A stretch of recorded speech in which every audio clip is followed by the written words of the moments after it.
如何透过饮食对抗衰老，保持健康年轻。在这个寻找长生不老秘方的历史长河中，无数帝王将相曾苦苦追寻灵丹妙药，但真正的青春泉源也许一直就在我们的餐桌上。我们将深入探索全球公认最抗老的7种食物，它们不仅能让我们越吃越年轻，还能在降低胰岛素、提升免疫力方面一次到位。这7种食物蕴含了神奇的养分与能量，将带领我们展开一场对抗岁月的美味之旅。现在就让我们一起揭开这些抗老食物的神秘面纱，看到底是哪些日常美食让科学家与营养专家都赞叹不已吧。首先登场的是绿色蔬菜，别小看盘中那一抹平凡的绿色青菜，其实是人体最强大的抗老药之一。各种深绿色叶菜，如菠菜、甘蓝、羽衣、甘蓝、莴苣等，富含对抗老化的营养素。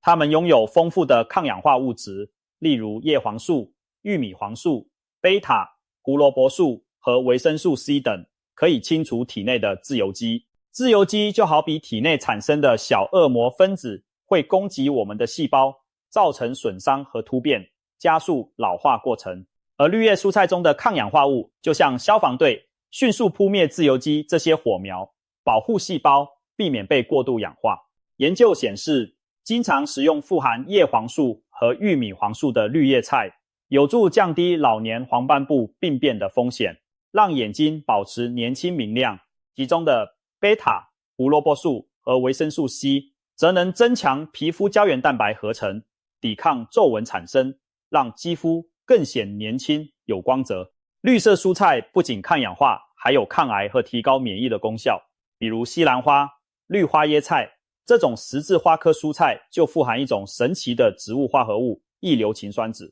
它能启动体内的抗癌基因，同时关闭有害的致癌基因，被誉为植物界的抗癌明星。经常吃西兰花等十字花科蔬菜，据说可以降低罹患乳癌、前列腺癌等多种癌症的风险。除此之外，绿叶菜还含有丰富的叶酸和维生素 K， 叶酸有助于 DNA 的修复与合成。研究发现，多吃叶酸可减缓 DNA 损耗速度，预防与年龄相关的记忆力衰退。而维生素 K， 尤其是 K1， 对骨骼和血管健康极为重要，它能帮助钙质沉积到骨骼，预防骨质疏松，也能防止血管钙化，保持弹性。在抗老化的版图中，强健的骨骼和心血管可是长寿的基石呢。谈到降胰岛素，绿色蔬菜同样功不可没，它们属于高纤维低糖的食物。进餐时多吃青菜，可以减缓糖类的吸收速度，避免餐后血糖飙升。血糖稳定，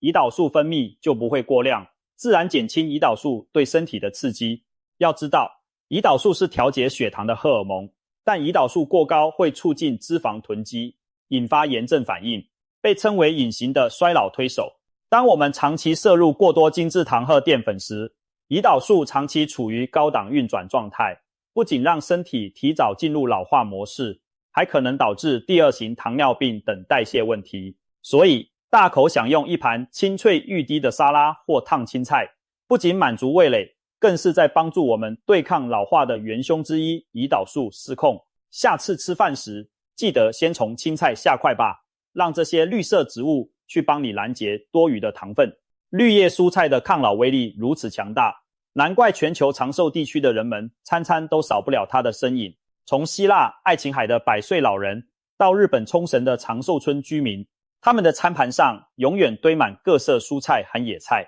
可以说，每天的绿色蔬菜就是他们的不老药。当然，要发挥最大效益，最好选择新鲜当季的蔬菜，营养最丰富。如果能买到有机的就更好了，因为有机蔬菜往往含有更高的微量元素和植化素，少了农药、化肥残留。我们或许无法移居长寿村，但我们可以从今天开始，餐桌上多一些绿色。记住，每天一碟绿叶菜，青春常驻，不显老。这绝不是传说，而是科学实证的建议哦。说完了绿叶蔬菜这位抗老绿巨人，接下来登场的是甜美又强大的莓果家族。在茫茫果园中，莓果算是个头小小却威力巨大的超级水果。你是否听过蓝色食物抗老法呢？其实指的就是蓝莓等蓝紫色水果富含的花青素。像蓝莓、草莓、樱桃、覆盆子、黑莓、蔓越莓，甚至我们东方的枸杞子，都属于莓果或小浆果类水果。这些五颜六色的小果实里面蕴藏着大量花青素、维生素 C 和多酚等抗氧化营养，它们色彩缤纷，其实正意味着含有不同种类的植化素，每种颜色都是对抗衰老的利器。例如，蓝莓因含丰富花青素而呈现深蓝紫色。花青素是强效抗氧化物，能够穿越血脑屏障，保护大脑神经元免受氧化损伤。所以常有人说蓝莓是健脑水果，有助维持记忆力，降低失智症风险。研究也发现，经常吃蓝莓等莓果的长者在认知测试中的表现较佳，这或许就是莓果在大脑里扫除自由基，减少脑细胞老化的成果吧。不仅如此，莓果对心血管和皮肤也有诸多益处。维生素 C 是胶原蛋白合成的必要元素，而莓果普遍为 C 含量高，有助保持皮肤弹性，减少细纹。同时，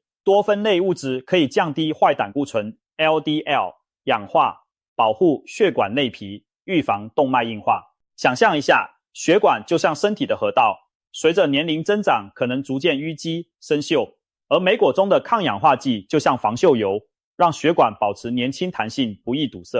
更厉害的是，有研究指出，莓果甚至可以帮助预防某些癌症和抗发炎，比如覆盆子和草莓含有鞣花酸，可诱导癌细胞凋亡。蔓越莓则以预防泌尿道感染闻名，因为它富含的特殊化合物可以防止细菌依附在膀胱壁上，减少感染几率。这些林林总总的功能加起来就是全方位的抗老防护。在降胰岛素方面，莓果也是我们的好帮手。与一般甜度高的水果相比，大多数莓果的升糖指数很低，含糖量适中且富含膳食纤维，这表示吃莓果不会让血糖飙高，反而因为纤维丰富，糖分释放更趋缓慢平稳。举个例子，早餐时将一把蓝莓拌入燕麦粥或优格中，不仅增添美味，还能降低整餐的血糖负荷，让胰岛素分泌保持稳定。而且莓果的多酚可能直接改善胰岛素敏感性。有科学家发现，莓果中特有的花青素不仅是抗氧化，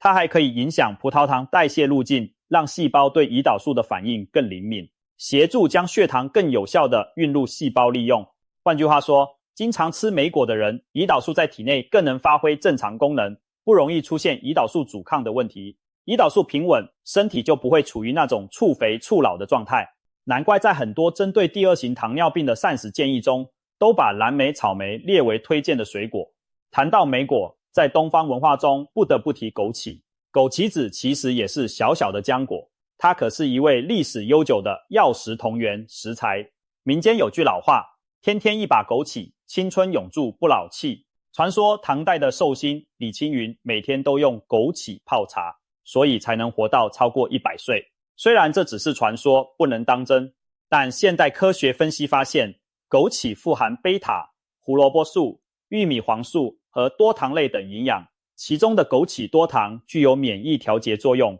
能增强免疫细胞活性。也就是说，枸杞不仅护眼养肝，在提升免疫力、抗氧化、抗老化上也扮演了重要角色。所以，无论是东方的红色枸杞，还是西方的蓝紫莓果，都是大自然赏赐给我们的抗老甜点。平日嘴馋想吃点甜的时候，不妨抓一把莓果代替蛋糕饼干，既满足口腹之欲，又摄取了对身体有益的青春养分。接下来，我们把目光转向厨房里的黄金香料姜黄和姜，别看它们只是调味料，实则是暗藏玄机的抗老密码。首先说姜黄，它是咖喱中那鲜艳的金黄色来源。古印度的阿育吠陀医学把姜黄奉为圣药，认为它能治百病。在中国民间也有用姜黄入药的传统。现代科研终于揭开了姜黄的秘密，原来它富含一种强力的抗老化成分姜黄素。姜黄素是天然的多酚，具有极强的抗氧化与抗发炎作用。它能够抑制体内引发慢性发炎反应的多条分子途径，被誉为生物界的灭火器。要知道，慢性发炎是加速衰老和许多慢性病，如关节炎、心血管疾病、阿兹海默症等的幕后黑手。当身体处于慢性低度发炎状态时，细胞就一直在受到炎症因子的伤害，时间一长，器官功能会逐渐下降，人也会显得衰老、没精神。而姜黄素就像英勇的消防员，到处扑灭这些隐形的内炎之火，减少发炎对身体的侵蚀，保护细胞和组织健康。姜黄的抗老功效还不止如此，科学家发现姜黄素可以促进体内一种被称为抗氧化大师谷胱甘肽的产生。谷胱甘肽是身体最重要的抗氧化物质之一，能保护细胞内的蛋白质和 DNA 免受氧化伤害，被誉为细胞的保镖。当姜黄素提升了谷胱甘肽水平，我们对抗自由基的内在火力就更强，细胞老化的速度也可能因此减慢。有研究显示，经常食用姜黄的人群，体内与抗氧化有关的酵素活性更高，这意味着他们的身体更能清除代谢产生的垃圾。另外，姜黄素还被研究用于预防大脑老化疾病，像阿兹海默症患者的大脑中常见贝塔类淀粉蛋白堆积形成的斑块，而实验表明，姜黄素能穿透血脑屏障，抑制淀粉样蛋白的聚集，并促进已形成的斑块清除。在印度等姜黄食用量大的地区，老年痴呆的发病率相对低，也许与此不无关系。虽然还需要更多临床证据，但姜黄的潜力已让科学界兴奋不已。一杯暖暖的姜黄奶茶，或是一盘香喷喷的咖喱，都可能是在默默守护你的大脑和身体呢。说完姜黄，再来看生姜。生姜是东方饮食里的常客，可别小看那一片片辣辣的姜片。中医讲，冬吃萝卜，夏吃姜，不劳医生开药方。姜具有发散风寒、促进血液循环的作用。我们常喝的姜茶、生姜、蜂蜜水，可以驱寒保暖，改善手脚冰冷，这对中老年人的心血管健康很有益处。现代医学也发现，姜里的姜辣素和姜酚是强效抗氧化剂，能减少体内过氧化反应。更有趣的是，姜还被研究具有控制血糖的潜力。有实验让第二型糖尿病患者每日服用姜粉，结果发现他们的空腹血糖和糖化血色素水准都有所下降。这暗示姜的某些成分可以提高胰岛素敏感度或促进葡萄糖利用。所以，一杯姜汤不仅暖胃，在降胰岛素方面可能也有加分。当然，姜的味道辛辣刺激，胃炎或口干舌燥的人要适量，不可过量食用。但每天菜里放几片姜，不仅调味，还潜藏着岁月逆行的魔法。可以说，姜和姜黄这对黄金拍档是一内一外，一个主要降炎症、抗氧化，一个主要促循环、助代谢，联手对抗岁月对我们的侵袭。值得一提的是，在提升免疫力方面，姜黄和姜同样有功劳。慢性发炎会削弱免疫系统的反应，而姜黄素减少了不必要的发炎，相当于让免疫系统从内耗中解脱出来，更有效地对付真正的病原体。生姜则有抗菌抗病毒的作用，很多人感冒初期喜欢喝姜汤，就是希望利用姜的刺激发汗和抗病毒特性，赶跑病邪。姜还富含钾和镁等矿物质，有助于维持电解质平衡和免疫细胞的正常功能，从预防感冒到减少关节疼痛，从保护脑血管到延缓认知退化，这一对姜家族成员可谓贡献良多。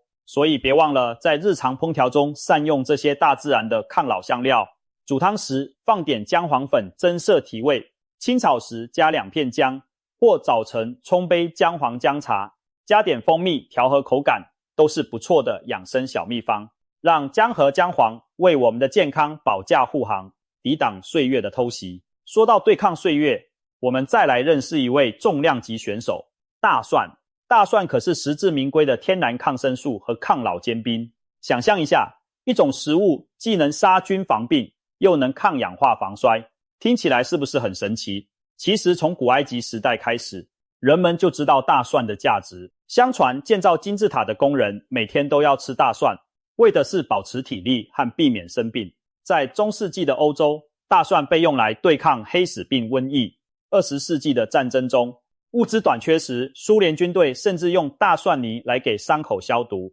因此大蒜又有俄国青霉素的绰号。这么多传奇故事背后，其实有一个关键成分，大蒜素又称蒜碱。当新鲜大蒜被切碎或压碎时，蒜氨酸在酶的作用下转化成大蒜素。大蒜素具有强烈的杀菌作用，它可以在短时间内杀死多种病原菌，包括细菌、病毒和真菌。更难得的是，它对一些抗生素无法消灭的超级细菌也有效。因此，经常吃点生大蒜，被认为可以提高身体对抗感染的能力，把我们的免疫系统武装得更强大。大蒜对免疫力的提升确实不容小觑。有研究发现，每天食用大蒜或大蒜精华的人，感冒的发生率比不吃的人明显降低，即使感染感冒，症状的严重程度和持续时间也比较短。这说明大蒜中的活性成分帮助免疫系统更快地歼灭了入侵的病毒。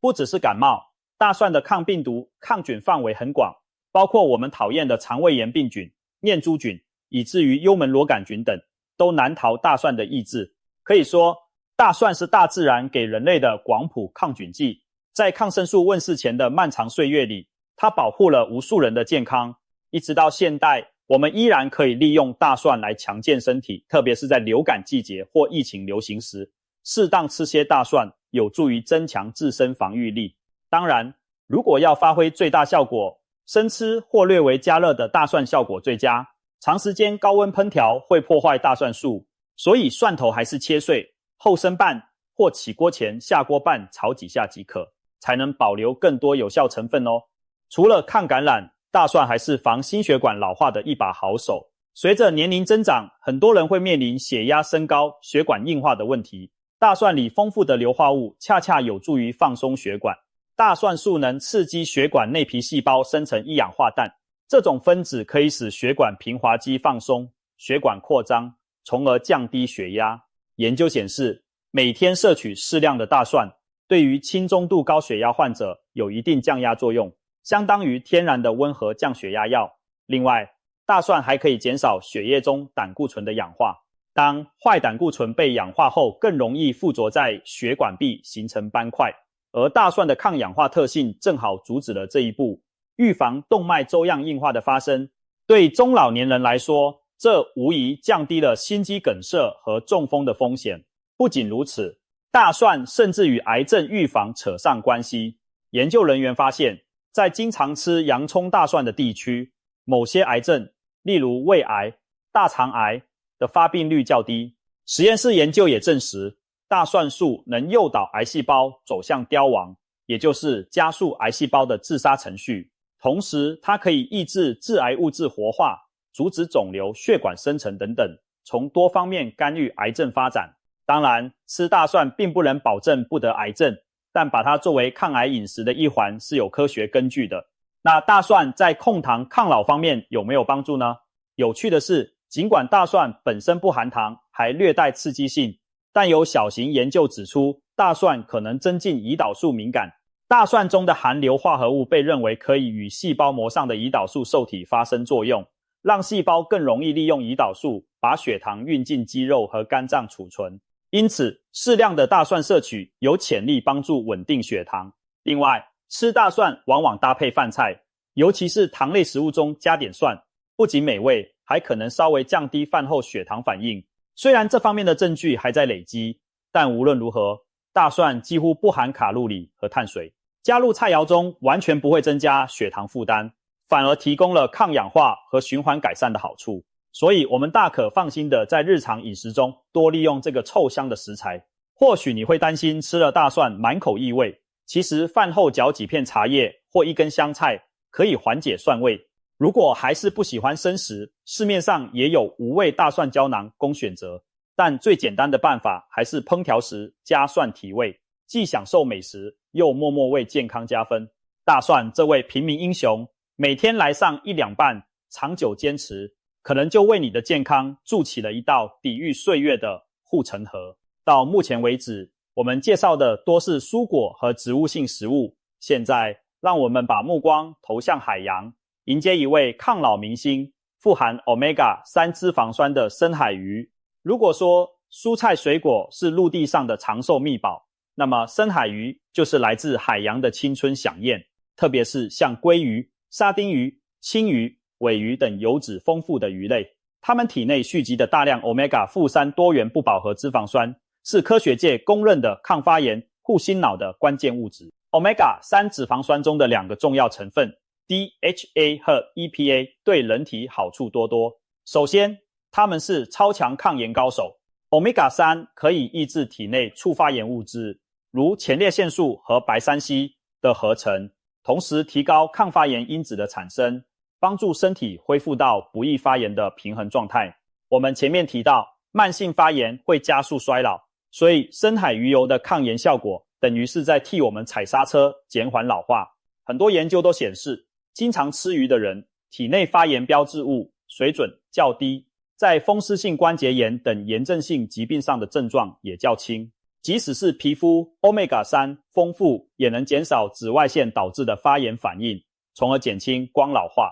难怪有人把鱼油称为从内到外的抗老美容油。除了抗炎， Omega-3 对心血管系统和大脑也有显著的保护作用。对心脏来说， Omega-3 可以降低血液中的甘油三酯浓度，有助预防高血脂。它还能够减少血小板凝集，使血液不易过度粘稠，降低血栓风险，保护心脏免受心肌梗塞的打击。针对中老年人常见的心律不整问题， Omega-3 也表现出稳定细胞膜、改善心率的潜力。长期摄取鱼油的人，心血管事件如心脏病发作、中风的风险较低，寿命更长，这已被多项人口研究所证实。至于大脑 DHA， 更是脑细胞膜的重要构成成分，被称为脑黄金。足够的 DHA 能让脑细胞膜保持流动性和完整性，促进神经元之间的信息传递，这对维持记忆力和认知功能至关重要。老人家常吃鱼，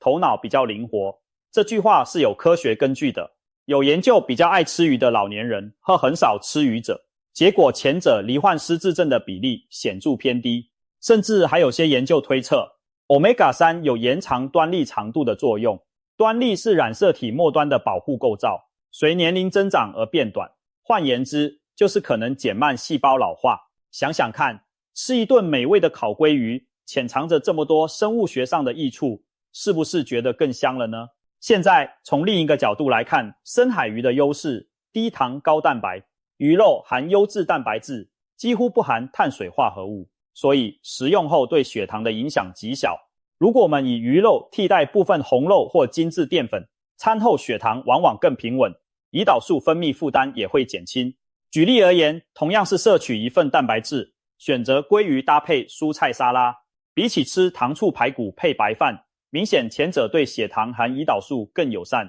这对中年以后的人来说特别重要。随着年龄增长，我们对胰岛素的敏感度下降，更容易血糖失控、脂肪堆积，因此需要特别注意控制碳水的摄入。而把每周的菜单多安排几餐鱼类，就能自然地降低总碳水摄取，又补充到丰富营养，一举两得。在一些长寿人群中，适度的鱼类摄取是一个共同点。例如，日本冲绳的100岁老人既吃大量蔬菜豆腐，也常吃鱼。地中海沿岸的老人爱吃橄榄油拌蔬菜，配上一点小鱼小虾。这种膳食模式不会让胰岛素滥发，自然减缓了身体老化。而且鱼类富含的蛋白质还提供了必要的氨基酸来维修身体组织。我们的肌肉、器官每天都在进行微小的修复更新，如果蛋白质不足，身体就像没有砖瓦的工地，难以维持结构稳定。所以中老年人更要确保优质蛋白的摄取，而鱼肉是很好的选择。因为相比红肉，它脂肪更健康且易消化，不会增加太多肠胃负担。当然，吃鱼也有需要注意的地方。由于环境污染，某些大型鱼类可能有汞或重金属残留，建议选择中小型鱼，如秋刀鱼、青鱼、沙丁鱼或养殖过程严格管控的鱼类，减少重金属摄入风险。另外，烹调方式也尽量避免油炸，以清蒸、水煮、烤制为佳，保留 Omega-3 又不至于摄入过多反式脂肪。如果不常吃鱼的人，也可以适量服用高品质鱼油胶囊作为补充，但食补往往优于药补。新鲜的鱼还有维生素 D、硒碘等多种营养素。总之，每周吃上2到3次鱼，特别是深海冷水鱼，对于想要健康长寿的人而言是非常明智的选择，让来自大海的营养丰富我们的餐桌，也让我们的身体如鱼得水，青春永驻。除了主餐与配菜，日常小零食其实也暗藏长寿密码。下面要登场的是坚果和种子，这些看似不起眼的小吃，却蕴藏着以一敌十的营养威力。试想，一粒坚果其实是可以长成大树的种子，里面浓缩了大量足以孕育生命的能量和养分，也难怪坚果被誉为大自然的营养丸。常见的如核桃、杏仁、腰果、榛子、开心果、南瓜子、亚麻籽、奇亚籽等等，都是非常健康的食物。坚果的第一大特点是富含优质脂肪，主要是单元不饱和脂肪酸和 Omega-3 脂肪酸。以核桃为例，其中的阿尔法、亚麻酸、植物性 Omega-3 对心脏很有益，可降低坏胆固醇，并提高好胆固醇，从而保护血管。杏仁和榛子含丰富的油酸单元不饱和脂肪，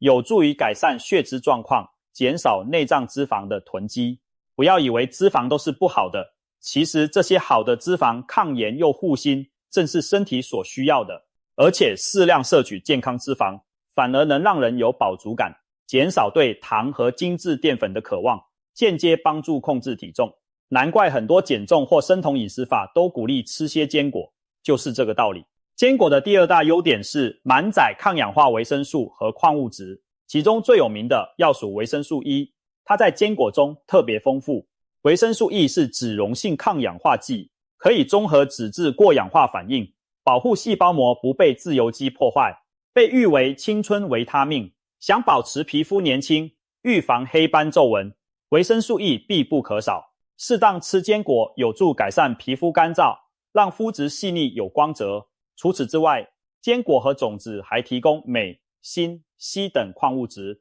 镁参与上百种生化反应，对肌肉神经、心脏健康都很重要。锌是免疫细胞的必需元素，缺锌会导致免疫功能下降，伤口愈合变慢。硒则是强效抗氧化矿物，与降低癌症风险相关。想不到吧？一小把坚果里竟然藏着这么多珍贵元素，难怪有人把坚果誉为养生宝库。说到这里，你可能担心坚果热量高，吃了会发胖，反而不健康。其实，每天适量的坚果不仅不会让你胖，还和长寿画上等号。大型流行病学研究发现，每天吃坚果的人，死亡风险比不吃坚果的人低很多。在调整了其他生活方式因素后，结果仍显示出坚果摄取与较低的心血管病和癌症死亡率相关。有一项长达数十年的跟踪研究指出，每天一把大约28克坚果的人，死亡风险比几乎不吃坚果的人低了约 20%。 换句话说，爱吃坚果的人平均寿命更长。这可能与坚果改善代谢健康有关。坚果中的纤维和蛋白质能稳定血糖，上面提到的好油脂又抗炎，加上丰富微量营养素一起作用，让身体老化速度放缓。特别是在降胰岛素、稳定血糖方面，坚果可谓秘密武器之一。餐与餐之间肚子饿了，与其吃含糖点心，不如抓一把核桃或杏仁。坚果的低碳水、高纤维、高脂肪特性，决定了它几乎不会引起胰岛素的大波动。反而有研究显示，饭前吃几颗杏仁，餐后血糖上升幅度会减少，胰岛素反应也更平顺。更有甚者，有实验给代谢症候群患者补充坚果，结果他们的空腹胰岛素水平下降，胰岛素抵抗指标有所改善。可见，坚果在对抗胰岛素失衡上扮演了帮助角色，这对延缓衰老是极其重要的。当然，吃坚果也要讲究方式，由于坚果热量密度高，建议每天一小把，约1汤匙或手心分量即可，过量反而摄取太多能量。另外，尽量选择原味未加工的坚果，避免糖衣或过咸的调味。生的或低温烘焙的坚果营养保留更多，高温油炸则可能破坏好油并增加氧化物。带皮的坚果，如杏仁皮、花生红衣，有额外的多酚抗氧化物质，可以连皮吃下肚更好。还有一点要注意保存，因为坚果富含油脂，放太久可能氧化变质，一旦闻到哈喇味就不要吃了。新鲜的坚果香气扑鼻，且口感酥脆，配上一杯茶或者拌入沙拉，都能增添风味。每天小小一把坚果，吃出强大生命力。这可是经科学与时间双重检验的简单真理哦。最后一项不能忽视的抗老食物，是来自传统智慧的发酵食品，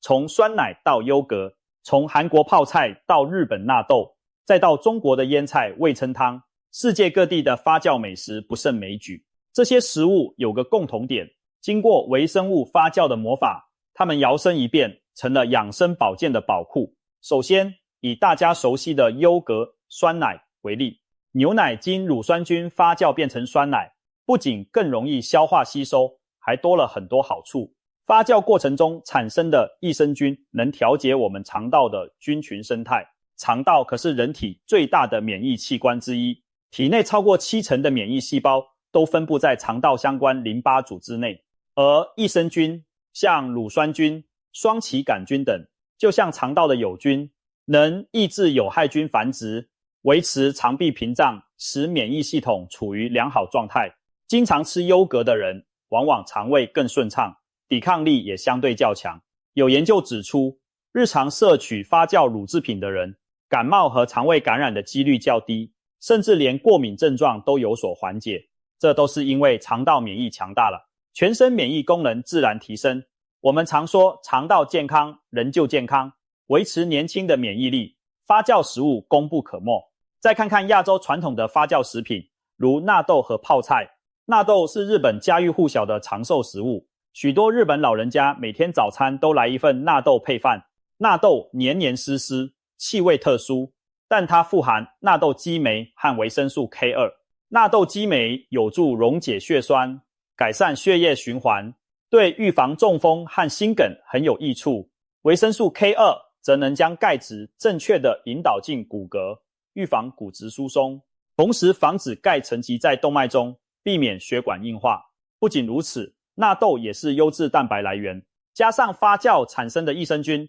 可以说是抗老、护骨、护心多管齐下。难怪有人把纳豆称为日本的长寿秘器。如果实在无法接受纳豆的味道，选择味噌也是不错的替代。味噌是黄豆发酵制成的酱，不仅保留了大豆异黄酮等养分，还有发酵带来的维生素 B12 和益生菌碎片，即益生元，可喂养肠道好菌。一碗热腾腾的味噌汤，不仅暖胃，还可能降低发炎，提升免疫力，真是简单又美妙的养生之道。说到发酵食品，韩国泡菜值得一提。泡菜经由乳酸菌发酵，不仅产生维生素 B 群，还富含抗氧化物和辣椒素。适量吃泡菜可以补充纤维，促进肠蠕动。泡菜中的蒜和姜也增添了抗菌抗炎效果。有研究比较韩国饮食与邻国，发现韩国人膳食中的发酵食品比例很高，这或许是他们一些健康指标较优异的原因之一。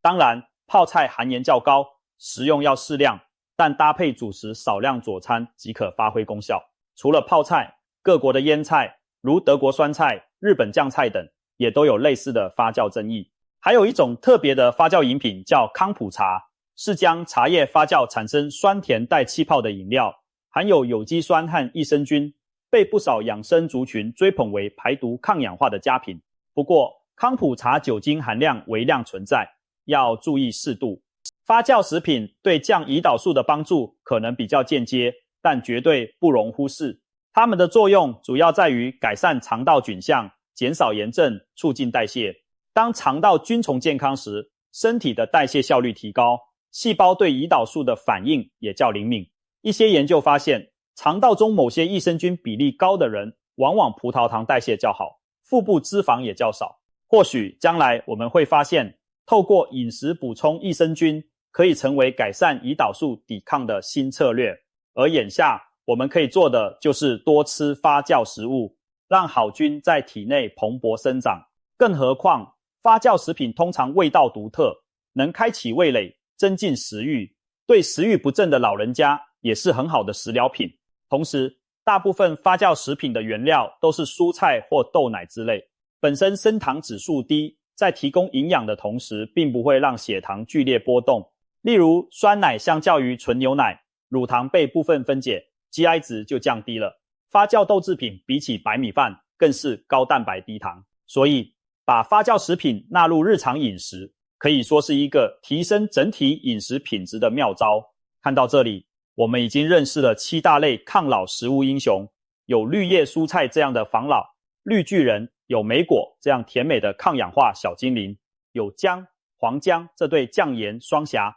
有默默无闻却能力惊人的大蒜，有来自深海的 Omega-3 鱼类守护者，有浓缩精华的坚果种子，以及来自传统智慧的发酵食品天团。它们各司其职，从不同角度帮助我们延缓衰老的脚步。更棒的是，这些食物并不稀有难得，我们在超市菜场都能轻易找到，每天都可以美美的吃上一些。或许你会问，我是不是必须每样都吃到才算完美？当然不需要每餐都端出7道菜来，而是应该在日常饮食中经常性多样化的摄取它们。比如早餐来一杯莓果优格燕麦，加点坚果碎；午餐吃一盘蔬菜很多的生菜沙拉或炖蔬菜豆汤，里面撒些蒜末增香；晚餐试试清蒸鲑鱼配西兰花，再来一小碟泡菜佐饭作为调剂。这样一天下来，7大高手已有好几位在为你的健康出力啦。长期坚持下来，慢慢你会发现精力变旺盛了，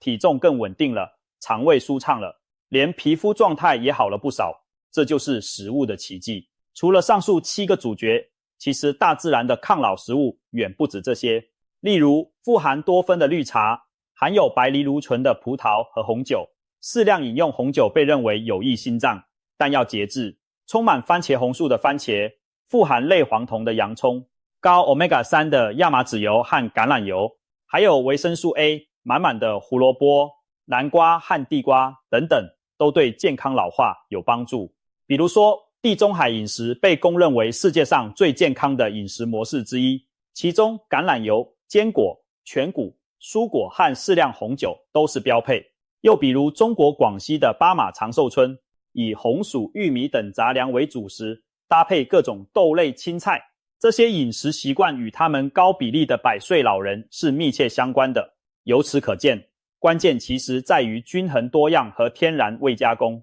几乎所有的长寿人群都远离过度加工食品和垃圾食物，他们吃的东西可能各不相同，但无非是来自农田、山林和大海的自然馈赠。各色的蔬菜水果，适量的坚果、鱼禽、薯类、杂粮和发酵食品，在这样的传统膳食下，身体得到充足的营养，却不会受到过多精制糖和反式脂肪的侵害，自然能老当益壮。说到这里，也许你会好奇，难道只要吃对食物就能长生不老吗？当然，人生没有那么简单。遗传基因、生活作息、运动习惯、心理状态等等，都会影响寿命和老化速度。但可以确定的是，饮食在其中扮演了极为关键的角色。有句俗话说，基因决定了你能活多久的一半，另一半取决于你的生活方式，而吃什么又是生活方式中最重要的部分之一。我们无法选择父母给了我们什么样的基因，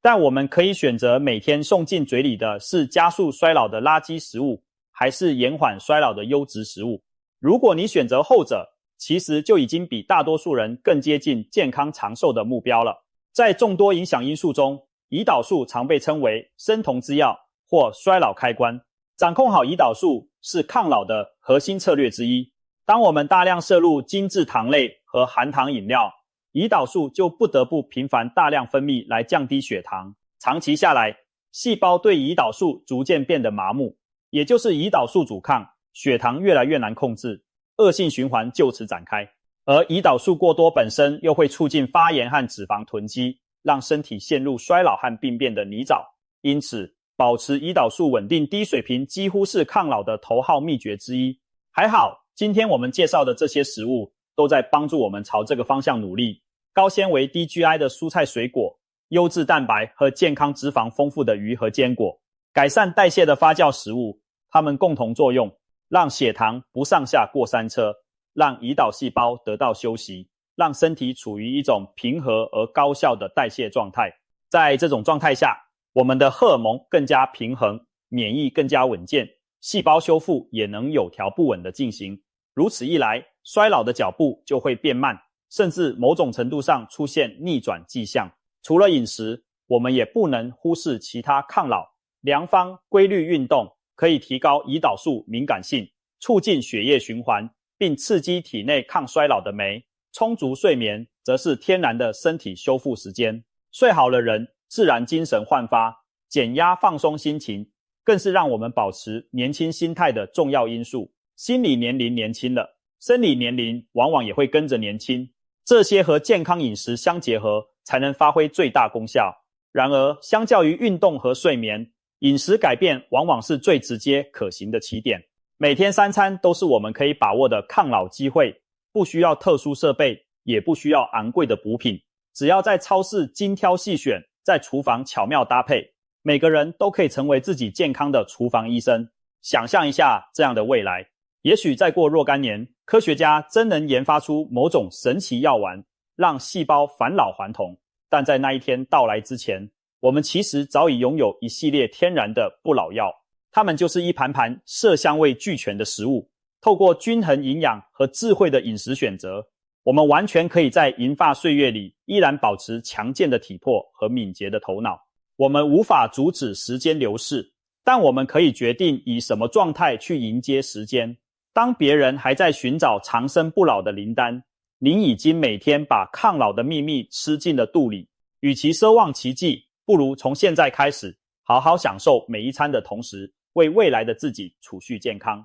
别忘了，你吃下的每一口食物，不是在喂养疾病，就是在滋养健康。选对了食物，岁月也会对你温柔以待。现在就让我们打开冰箱和橱柜，看看今天可以为自己准备哪些抗老美食吧。从翠绿的青菜到鲜红的莓果，从金黄的香料到晶莹的优格，每一样都在向你招手。别再让青春只停留在梦想中，让我们用刀叉和汤匙，把长寿的愿望变成每天实实在在的行动。记住这7种食物，并且融入你的生活。岁月匆匆不可留，但我们可以透过智慧的饮食与时间赛跑，优雅的老去，甚至越活越年轻。今天开始，就和我们一起踏上这条美味的逆龄之路吧。最后送给大家一句话，作为共勉，食物即良药，善待身体，从选择健康食物开始，愿我们都能老得慢一些，再慢一些，在岁月中保持活力与健康，